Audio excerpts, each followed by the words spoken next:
Et on se retrouve donc pour cette revue de presse de l'économie.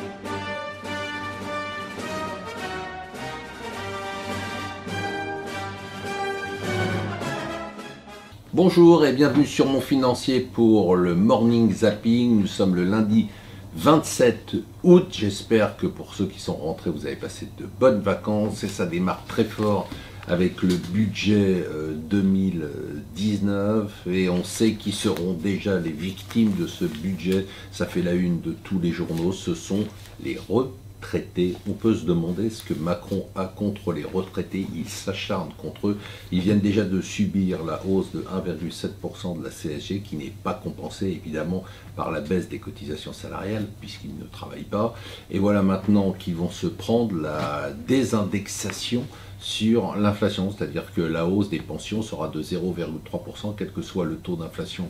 Ça, pendant 2 ans, ça tombe mal, c'est juste au moment où l'inflation revient en France, donc c'est quand même assez violent. Ça va faire 2% de perte de pouvoir d'achat supplémentaire, plus 1,7% de perte de pouvoir d'achat à la hausse de la CSG, ça fait quasiment 4% en moins pour les retraités. C'est quand même d'une violence sans nom. On se demande ce que Macron a contre les seniors. Macron dit qu'il veut favoriser le travail. Oui, il faut juste lui rappeler que les retraités ont travaillé et qu'ils ont cotisé, ils ne font pas l'aumône.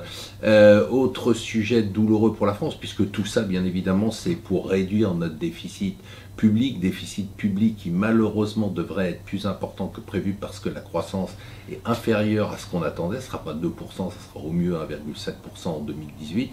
Et pendant ce temps-là, eh bien, bon, je ne veux pas reparler de l'Allemagne, mais quand même, sur les 6 premiers mois de l'année, on a déjà en Allemagne un surplus budgétaire de 2,9% du PIB, surplus budgétaire, on ne sait même plus ce que c'est depuis plus de 40 ans en France, et eux se demandent comment ils vont dépenser leur argent. Le Financial Times titre bien évidemment sur la disparition de McCain à 81 ans, titre sur le fait que Uber, on a marre de gérer des chauffeurs, alors Uber se met aux scooters électriques et aux vélos électriques, il n'y a pas de chauffeur, et ça sera donc moins coûteux et moins lourd à gérer. Et d'autre part, bien évidemment, le FT s'est posé la question de savoir qui allait payer le prix de la hausse des droits de douane avec cette guerre commerciale.